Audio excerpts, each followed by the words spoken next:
Welcome to the channel Shamina Sarfadan. And this video we are going to concentrate on antigen antibody reactions. Myself Shamina Sarfadan, Head and Associate Professor, Department of Biochemistry from Ratnavale Subramaniam College of Arts and Science, Coimbatore. Let's get into the topic. Antigen-antibody reaction is also termed as antigen-antibody interaction. It is a specific chemical interaction that occurs between the antibodies that are being produced by B cells of the white blood cells and the antigen during the immune reaction. The antigen and the antibody, they combine by a process which are being termed as agglutination. It is a fundamental reaction in which the body is being protected from the foreign pathogens that been attacked and from their chemical toxins. In the blood, usually the antigens are very specific in nature and they will have a higher affinity which might bond to the antibodies. And the main purpose is they form antigen antibody complex. And this immune complex is then being transported to the cellular systems where it is either destroyed or being deactivated. Usually, when the antigen and antibody reaction take place, they either end up with a precipitation reaction or else an agglutination reaction. Looking into the precipitation reaction, the soluble antigens which combine with the soluble antibodies in the presence of an electrolyte at a suitable temperature and a suitable pH, which might form insoluble visible complex, and this is termed as precipitation reaction. It is used for qualitative and quantitative determination of both the antigen and the antibody. It mainly also involves the reaction of soluble antigen with the soluble antibody, which might form large interlocking aggregated complex, which are being termed as lattice. And it occurs in mainly two stages. Firstly, when the antigen and the antibody, they form rapidly, they interact very rapidly, and they form antigen antibody complexes within very few seconds, and it is followed by a slower reaction in which the antigen antibody complex, they form lattices that might precipitate from the solution. And next, looking into the agglutination reaction, it acts on antigen antibody reaction in which the antibodies cross links with a particular antigen, resulting in visible clumping of the particle. And in this agglutination reaction, there are two types. They are active agglutination and passive agglutination. They are usually used in the blood test for the diagnosis of endemic fever. The nature of antigen-antibody bond. Usually, the antigen-antibody interaction is due to a lot of non-covalent interactions that takes place between the antigen and the antibody. Usually, the bond that which connects between the antigen and antibody are usually hydrogen bond, ionic bond, and there might be hydrophobic interactions and even van der Waals interaction and also ionic bond. And when looking deeply about the nature of these antigen and antibody bonds, the combining site of an antibody is usually located in the FAB portion of an antibody molecule, and it is assembled from the hypervariable regions, mainly in the heavy as well as in the light chains. Usually, when the binding site between the site of the antigen and the antibody takes place with the following characteristics that I am going to mention now. The first one is the bond that hold the antigen to the combining site of an antibody. As I said, they will be non-covalent in nature, and hence while they are reversible in nature, they might reverse back. And that is the first point. Coming to the second one, these bonds might be hydrogen bonds, electrostatic bonds, or sometimes it might be van der Waals forces. And when these bonds are multiple bond in nature, when they are being absorbed, that is when their formation is being absorbed, ensuring the relatively tight binding between the antibody and the antigen. And the specific binding between the antigenic determinant on the cell, that is on the epitope, and the antigen combining site paratope on the antibody, it might involve very small portions of the molecules. Usually, it might comprise of N amino acids. And these sites are very critical in nature. And that is the antigen-antibody reaction, which might specifically bind to overcome the repulsion between the two molecules, that is antigen and antibody. Looking very surprisingly, when the epitope comes in contact with the paratope, they are first being attracted to each other, and these bonds are nothing but either ionic or hydrophobic in nature. That is the bond that exists between the epitope and the paratope. And to say these forces help them to overcome their hydrogen energies and allow the expulsion of water molecules from them as the epitope and the paratope they approach each other. And this attraction becomes even more stronger when the van der Waals force are being employed with. Later on, they bring epitope and the paratope still closer, thereby making the bond very much attractive, and they will become very much strength enough so that the antigen and antibody reactions takes place very strongly. Looking at the properties of antigen-antibody reaction. The electrostatic bonds, hydrogen bonds, van der Waals bond, and the hydrophobic interaction are mainly intermolecular forces that which brings out the antigen and antibody reactions.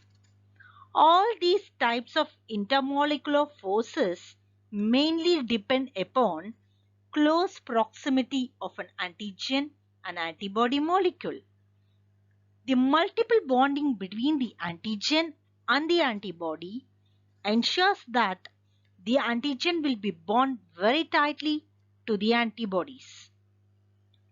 And because of these physiochemical properties, there creates an affinity as well as avidity.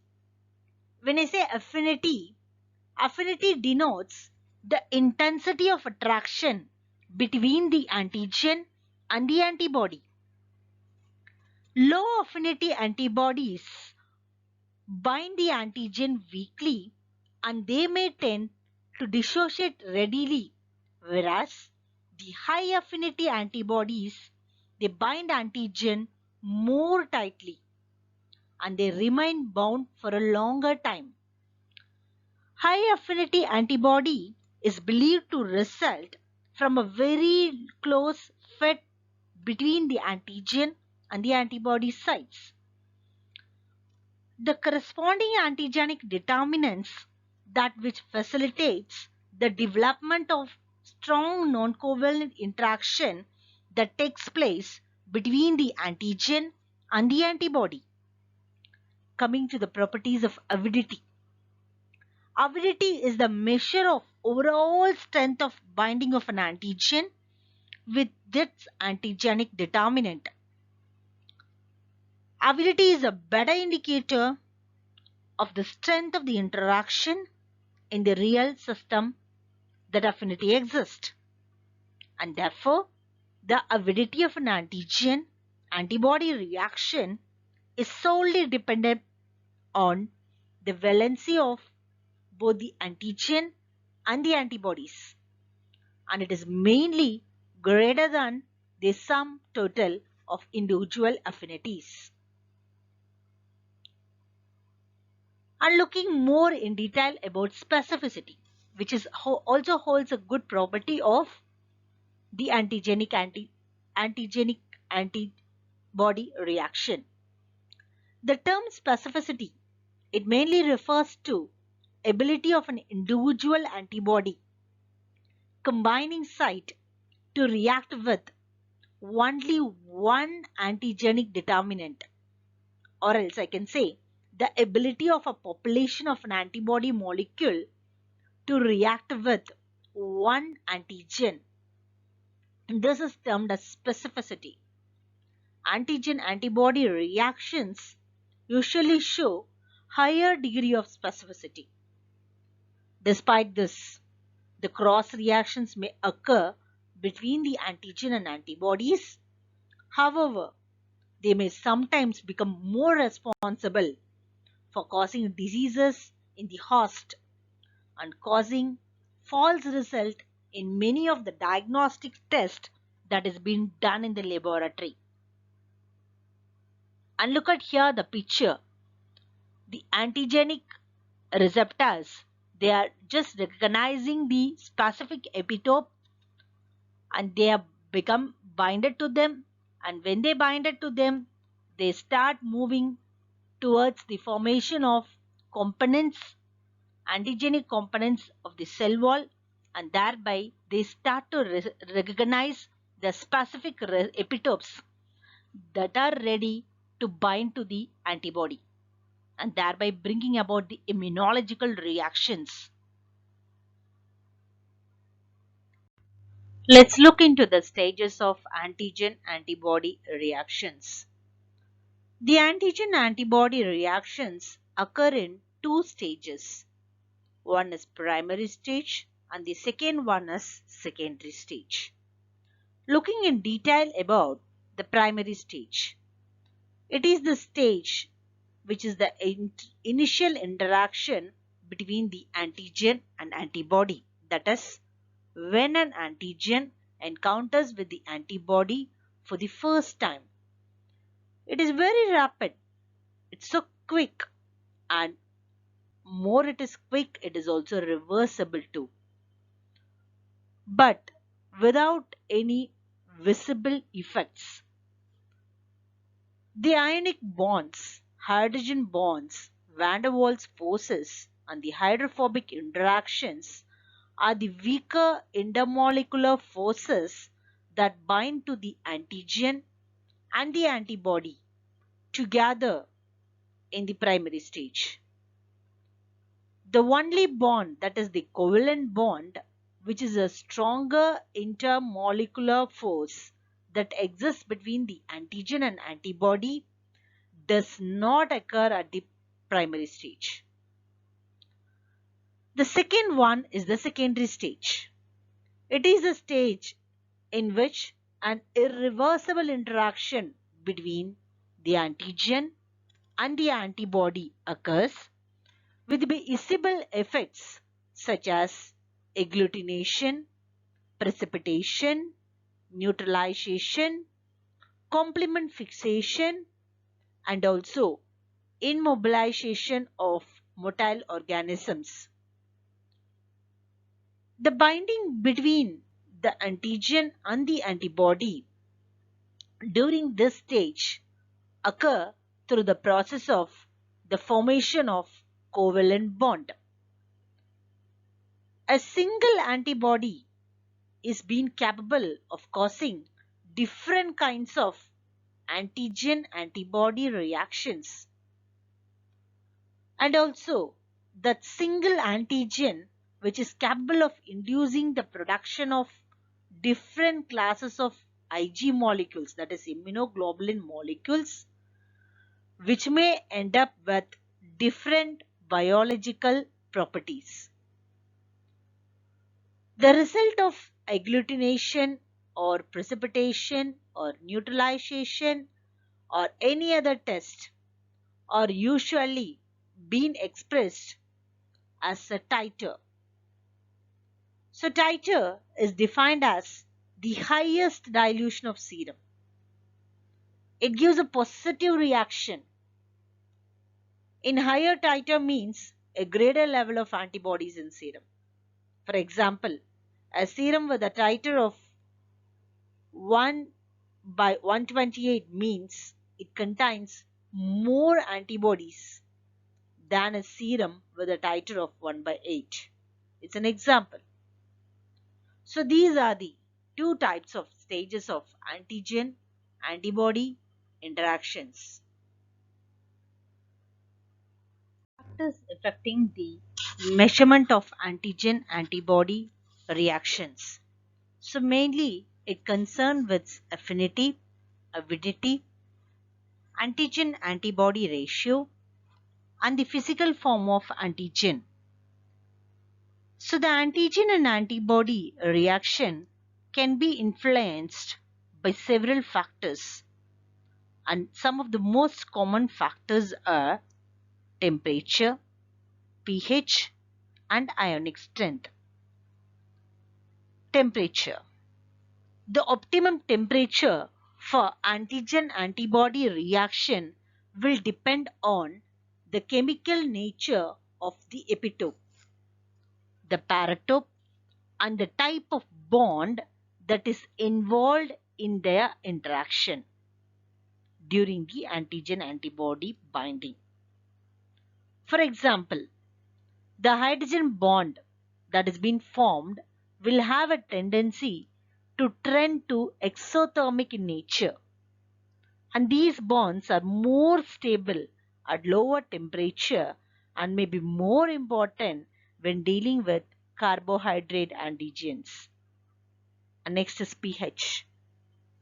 The effect of pH on the equilibrium constant of the antigen-antibody complex lies in the pH range, which is from 6.5 and 8.4. Below pH of 6.5 and the above pH of 8.4, the antigen-antibody reaction is strongly inhibited. At pH 5 or 9.5, the equilibrium constant is 100-fold lower than the pH at 6.5 to 7. Under extreme pH condition, the antibodies may undergo conformational changes that can destroy the complementary with the antigen. And next one is the ionic strength. The effect of ionic strength on antigen-antibody reaction is particularly important in blood group serology. Here the reaction is significantly influenced by sodium and chloride ions. For example, in normal saline solution, sodium chlorine cluster around the complex, and partially they start neutralizing the charges. Potentially, it may lead to the binding of antigen and the antibody. This could be the problematic when there is a low affinity antibody being used because their bonding efficacy could be low. It is well known that when exposed to a very high ionic strength, the gamma globulins, they will start to aggregate and thereby they form reversible complexes with the lipoproteins such as red blood cells, leading to their sedimentation process. Thank you all for listening to the video antigen-antibody reactions, and meet you back again with another video related to immunology. Thank you.